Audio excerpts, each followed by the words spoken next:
Section 9.1 is about circles and parabolas, and we owe this particular branch of mathematics to the Greeks, who studied something called a double-napped cone.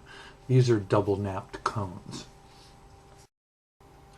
Let's take a little closer look at these double-napped cones. It's a cone laid end to end where the points of the cones touch. If we have a plane which is perpendicular to the center line, this plane will cut the cone and create the outline of a circle. If we tilt the plane a little bit, we'll get the shape of an ellipse. And if we tilt it so that the plane itself is parallel to the edge of the cone, we get a parabola. If we make the plane straight up, it will cut both both of the cones in the double-napped cones, and we get something called a hyperbola. The bottom ones are special cases. If the plane goes through the point where the cones touch, the intersection is just a point.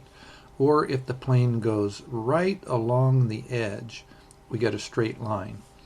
Lastly, if the plane is vertical and it goes through the center point, the intersection is two lines that cross. Now, that business of the double-napped cones and the intersecting planes, that's all very interesting. But what do you actually know about circles at this point? You might remember this from geometry, that the circumference of a circle is 2 pi times the radius, this being the radius. The area is pi times the radius squared. And what else? Oh, yeah, it's round.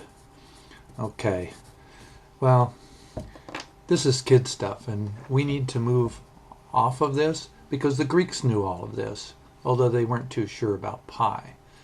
But what we need to do is marry geometry, okay, with